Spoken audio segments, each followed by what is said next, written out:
Hello everyone. Welcome back to the English classes. I am Dr. Sharada, here to help you learn English contents. Let's get started. In this session, we are going to discuss a poem, Stopping by Woods on a Snowy Evening, which is written by Robert Lee Frost. This is taken from Intermediate First Year English Textbook, Unit 14. Have you ever had an experience like stopping at a beautiful, mysterious place? Did you continue your journey? Or, enthralled by the beauty of the place, did you discontinue your journey? Now, let us read the poem and find out what the poet Robert Lee Frost experienced during his journey. This poem, Stopping by Woods on a Snowy Evening, is written by Robert Lee Frost, who was one of the celebrated American poets of 20th century. He is highly regarded for his realistic delineation of rural life. His poems convey profound moral messages about life. He won 4 Pulitzer Prizes for his works. New Hampshire in 1924, Collected Poems in 1931, A Witness Tree in 1943. What is the poem about? In this poem, the poet is passing through a forest which is covered with snow. He is on horseback. Captivated by the beauty of the woods, he stops there. But the horse finds it strange and questions him about his intent by shaking its harness bells. The poet makes up his mind to continue his journey, concluding with the most famous lines of the poem, "But I have promises to keep and miles to go before I sleep."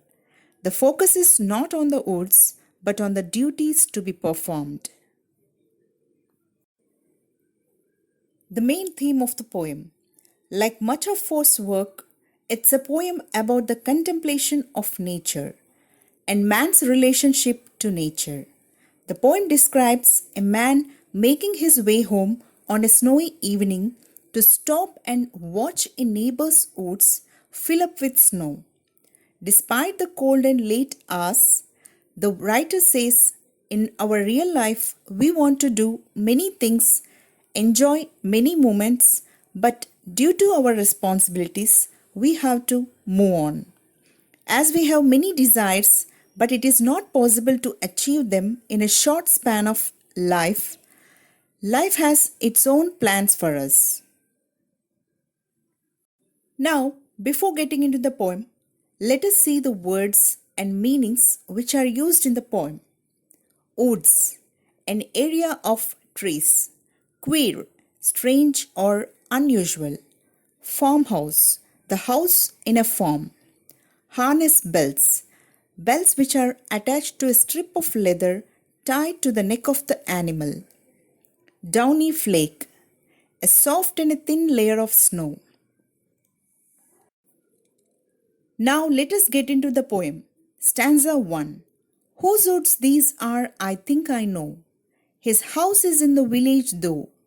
He will not see me stopping here to watch his woods fill up with snow.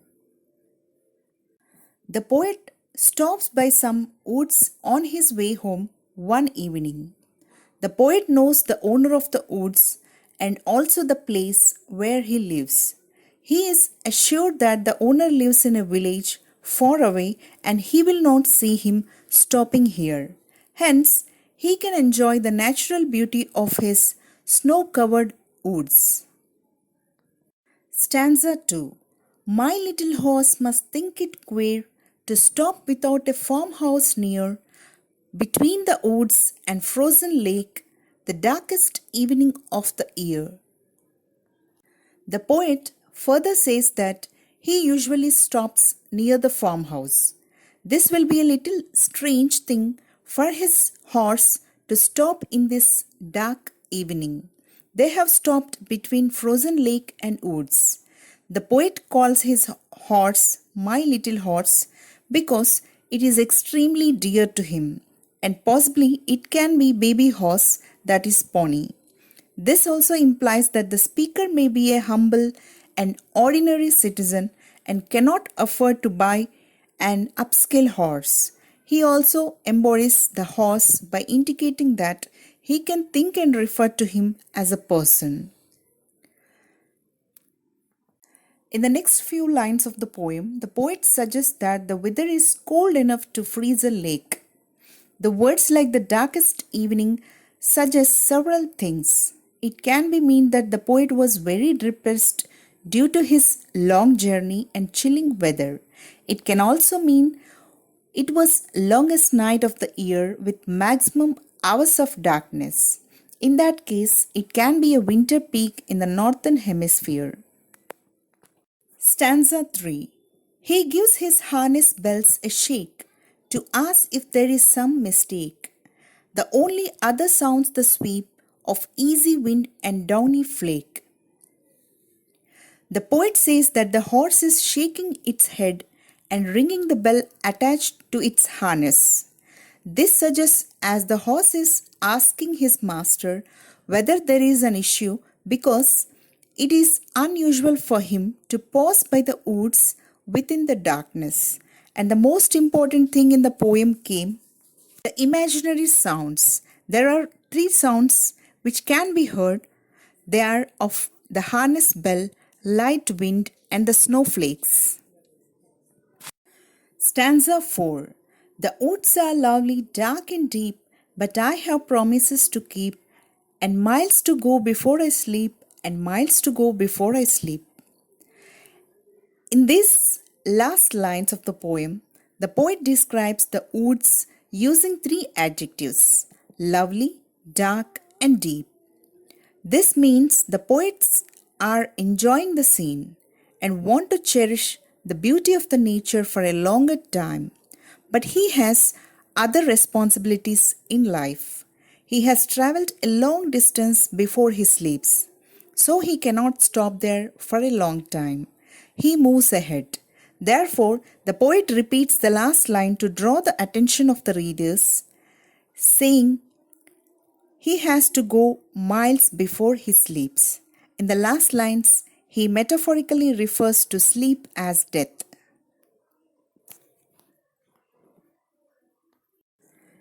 Now let us have the overall summary of the poem. Stopping by Woods on a Snowy Evening was written by American poet Robert Frost in 1922 and published in 1923 as a part of his collection New Hampshire. The poem is told from the perspective of a traveler who stops to watch the snowfall in the forest and, in doing so, reflects on both nature and society. The poet thinks about the owner of the woods as he was passing through and is fairly sure of knowing him. However, the owner's home is far away in the village, and thus he is physically incapable of seeing the poet pause to watch the snowfall in the forest. The poet thinks his horse must be find it strange to stop so far from any sign of civilization. Indeed, they are surrounded only by the forest and a frozen lake on the longest night of the year. The horse shakes the bells on its harness, as if asking the poet whether he had made a mistake by stopping. The other sounds, besides the ringing of these bells, is that of the wind and falling snowflakes, which the poet enjoys. The poet finds the woods are very alluring, drawn both to their darkness and how vast, all encompassing they seem. However, the poet has obligations to fulfill elsewhere. Thus, though he would like to stay and rest, the poet knows there are many more miles to go before that will be possible. Hope you enjoyed the beauty of the nature through this poem. Thank you very much for watching this. Do like, share, and subscribe.